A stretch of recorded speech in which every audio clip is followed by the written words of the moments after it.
అలా విష్ణు సహస్రనామం ఒక్కసారి పరిశీలించాలమ్మా. మనం పుణ్యప్రదంగా దాన్ని పారాయణ చేసుకుంటూ ఉంటాం. సైంటిఫిక్గా దాన్ని ఒక్కసారి పరిశీలన చేస్తే అద్భుతాలు కనిపిస్తాయి. అసలు దాని నిర్మాణంలోనే ఒక సైంటిఫిక్ స్ట్రక్చర్ పట్టుకొచ్చి పెట్టారు వ్యాస మహర్షి. మనం ఏమంటారంటే శబ్దాలంకారాలు అర్థాలంకారాలు రెండు ఉంటాయి. వచ్చిన అక్షరమే మళ్ళీ మళ్ళీ రిపీట్ అవుతూ వస్తుంటే ఒక అందం ఉంటుంది. ఉదాహరణ ప్రారంభంలో చూడండి, విశ్వం విష్ణురు వషట్కారు అక్కడ వకారాలన్నీ కూడా వాతో స్టార్ట్ అయ్యాయి. విశ్వం విష్ణు వషట్కార ఒకే అక్షరం ఒకే సౌండ్ కనుక రిపీట్ అవుతుంటే ఒక శ్రావ్యత వస్తుంది. న్యూరాన్స్ అన్నీ కూడా ఒక అలైన్మెంట్లోకి వచ్చేస్తాయి. ఇది అప్పుడు మీరు ఆనందం ఫీల్ అవుతారు. భూత భవ్య భవత్ ప్రభు భూత భృద్భూత భృద్భావో భూతాత్మ అన్ని భకారాలతో నిండిపోయింది రెండు వాక్యం అంతా కూడా. అలా ఎన్ని వందల సార్లు కనిపిస్తాయి. ఒకసారి ఈ దృష్టితో చూడండి. ఇవన్నీ శబ్దాలంకారాలు.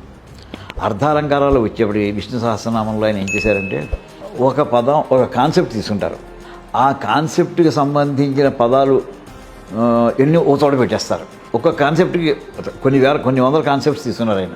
2 శ్లోకాలు 3 శ్లోకాల్లో ఆ కాన్సెప్ట్ సంబంధించిన పదాలన్నీ వరుసగా రకరకాల పదాలతో చెప్పేస్తుంటారు. ఇంకోసారి ఏం చేస్తారంటే ఒక అర్థం వచ్చేట్టే చెప్పి దానికి ఆపోజిట్ మీనింగ్ ఉండే అర్థం కూడా అక్కడ పక్కనే చెప్తారు. అలాంటివి కూడా వస్తాయి. ఇప్పుడు పన్నగు భుజగా శినహ అని ఒక పదం ఉంది విష్ణు సహస్రనామం. పన్నగం అంటే ఆదిశేషుడు మహా పెద్ద సర్పం అని. భుజగాశన అంటే పావుల్ని తినేవాడు గరుత్మంతుడు కూడా అక్కడే ఉన్నాడు. మరి విష్ణుమూర్తి యొక్క పరివారంలో ఆదిశేషుడు ఉన్నాడు, గరుత్మంతుడు. ఆ రెండు ఎటువంటి అంటే ఆపోజిట్ క్యారెక్టరిస్టిక్స్ ఉండే 2 క్రీచర్స్ అవి, అవునా కదా. ఇదో కాన్సెప్ట్. ఇలాగ కాన్సెప్ట్స్ పెట్టడంలో కొన్ని చోట్ల ఆయన చెప్పినన్నీ కూడా ఓ రోజు పరిశీలిస్తుంటే నాకు ఏమనిపించింది అంటే ఒక 40-50 కంప్యూటర్ కాన్సెప్ట్స్ అన్నీ విష్ణు సహస్రనామ పదాల్లో కనిపించాయమ్మా. 1 కాదు 2 కాదు. ఉదాహరణకి కంప్యూటర్కి ఫండమెంటల్ కాన్సెప్ట్ ఏంటి? Command, add, subtract, multiply, divide, shift right, shift left ఇలాంటి కాన్సెప్ట్స్ ఉంటాయి. ఇవన్నీ అందులో కనిపించాము. రద్ధ స్పష్టాక్షరో. కమాండ్ అంటే అర్థం ఏంటి? ఒక ఆజ్ఞ. అంటే ఆజ్ఞ విన్నటువంటి వాడికి ఆజ్ఞ వాడి దాని గురించి అక్కడ ఏమంటే మీరు చెప్పిన దానికి అర్థం చెప్పండి. ఇక్కడ డిబేటు డిస్కషను ఏమీ ఉండవు అక్కడ. ఆల్రెడీ వాడికి ఆ వర్డ్ వాడికి తెలిసి ఉంటుంది. స్పష్ట అక్షర అంటే దాని అక్షరాలు స్పష్టంగా ఉంటాయి, దాని అర్థం కూడా వాడికి స్పష్టంగా తెలిసి ఉంటుంది. దాన్నే కమాండర్ అంటాం. ఉదాహరణకి కర్ఫ్యూ పెట్టారనుకోండి, అప్పుడు పోలీసులు అంతా ఊళ్ళంతా డిస్ట్రిబ్యూట్ అయి ఉంటారు, షూట్ ఎట్ సైట్ చేస్తూ ఉంటారు. అప్పుడు 100 మంది పోలీసులు అక్కడ ఉన్నారు, వాడు కమాండర్ ఎవరో ఉంటాడు పైన.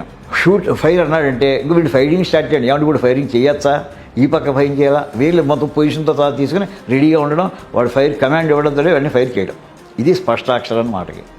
కమాండ్ అంటే యాడ్ చేయాలి తప్ప నేను ఇప్పుడు చేయొచ్చా, 2 అంకెలు చేయాలా, 4 అంకెలు చేయాలా, అసలు చేయాలా వద్దా ఈ డిస్కషన్ ఉంది. ఈ స్పష్టాక్షర అనేటటువంటి పదం మన కమాండ్ అనేటటువంటి దానికి ఇమ్మీడియట్గా చేరుతుందమ్మా. డేటాని వెంటనే మనకి డేటా ఇన్స్ట్రక్షన్స్ డేటా వస్తుంది. డేటా సంబంధించి అమితాశన, అశనం అంటే తినేటటువంటిది. మీరు శ్రీ మహావిష్ణువు ఎంతైనా ఆయనకి ఇంత అంతా లేదు, 14 లోకాలు ఆయన కడుపులో ఉంచుకోగలిగినటువంటి వాడు. ఇదంతా డేటా ఆయనకి. అంటే ఎంత నాలెడ్జ్నైనా ఆయన లోపల పెట్టుకుంటాడు. ఇప్పుడు మనకి మొట్టమొదట్లో అయితే 40-50 ఏళ్ల క్రితం కంప్యూటర్ ఇండియాలో స్టార్ట్ చేసినప్పుడు, ఉదాహరణకి 1969 ఆ టైంలో మెమరీస్ మాకు 4K బైట్స్ ఉండేవి. బైట్స్ కాదు, 4K వర్డ్స్. అంటే 4096 అంకెలు మాత్రమే మేము పెట్టుకోగలం. అది ఎప్పుడైతే 8K బాబు ఎంత డెవలప్ అయిపోయిందో అని అనుకున్నాం. ఇప్పుడు తర్వాత కేలు పోయి మెగాబైట్స్ వచ్చాయి, మెగాబైట్స్ పోతే గిగాబైట్స్ వచ్చాయి, గిగా పోయింది పెటా వస్తున్నాయి. ఇలా ఇవన్నీ వస్తుంటే ఈవేళ అన్లిమిటెడ్ మెమరీ క్లౌడ్ సీడింగ్ అంతా వచ్చిందమ్మా. దీనికి ఏమంటారంటే అక్కడ సుమేధ మేధజోధన్య సత్య మేధాధరాధర. సుమేధ అని పదం వాడారు. సుమేధ అంటే అనంత మెమరీ అని అర్థం, ఇన్ఫైనైట్ మెమరీ. ఈవేళ క్లౌడ్లో జరుగుతుంది అదే. మీ ప్రోగ్రామ్ కానీ మీ డేటా కానీ అక్కడ లిమిట్స్ లేవు. అసలు మెమరీ అనే కాన్సెప్ట్ సుమేధాలో, మేధ అంటేనే జ్ఞాపక శక్తి. కంప్యూటర్కి మేధ అనేటువంటి పదం చక్కగా బెస్ట్ ఫిట్ అవుతుంది మెమరీ ఇండికేట్ చేయడానికి. మీరు అడిగారు మామూలుగా తీసేసేయండి. అది ఆ లోపల టెక్నాలజీ ఏ సిస్టమ్ని ఫాలో అవుతుంది, అది డెసిమల్ నెంబర్ సిస్టమ్ ఫాలో అవుతుందా, బైనరీ నెంబర్ సిస్టమ్ ఫాలో అవుతుందా, ఈ డౌట్ కూడా ఉంది. అది కూడా అందులో ఉండాలి కదా. ఏకో నైకస్తవ కహ్యం ఎత్తత్ పదమనుత్తమం అని పదం వస్తుంది. ఏకహ అంటే 1, నైకహ 1 కాదు. 1 కాదంటే ఏంటి? 0. అంటే 0 and 1 కాన్సెప్ట్ని చెప్పేటటువంటి పక్క పక్కన వేసేసాడు. ఏకహ ఓ చోట చెప్పి నైకహ ఇంకో చోట చెప్పలేదు. అంటే ఈ రెండింటికి సంబంధించి ఒక కాన్సెప్ట్ ఆయనకి ఒక సబ్జెక్ట్ సంబంధించింది. ఇది ఏమో ఇప్పుడు మల్టీప్లెక్సింగ్ అని కూడా ఉంటుంది. ఇంటరప్ట్ మోడ్ కూడా ఉంటుంది. ఇంటరప్ట్ అంటే కంప్యూటర్లో ఒక పని చేస్తూ ఉండగా మన స్పీడ్ ఇప్పుడు రైల్వే టికెట్ రిజర్వేషన్ జరుగుతుందమ్మా, కోట్ల మంది ఒకేసారి సిస్టమ్స్ ముందర కూర్చొని ఉంటారు. ఎన్ని కంప్యూటర్లు పనిచేస్తున్నాయి? ఒకటే కంప్యూటర్ ఒక్కొక్కటి ఎంతంత టైం ఇస్తుందంటే ఒక నానో సెకండ్ టైం ఇస్తుంది. ఒక నానో సెకండ్ ఒక దగ్గరికి వస్తుంది. వాడు ఆ టైం బటన్ నొక్కాడు, అది తీసుకుని వెంటనే అది సెకండ్కి 10 కోట్ల మందిని చూడగలదు. అంత స్పీడ్లో వెళ్ళిపోయాడు. మనకేమో నాకేసే చూస్తుంది కంప్యూటర్ అని అనుకుంటూ ఉంటాం మనం. ఈ రకంగా చెప్పేటటువంటి కాన్సెప్ట్ ఇవాళ మనం కంప్యూటర్స్లో వాడుతున్నామా, ఈ కాన్సెప్టే మనకి అక్కడ కూడా కనిపిస్తుంది.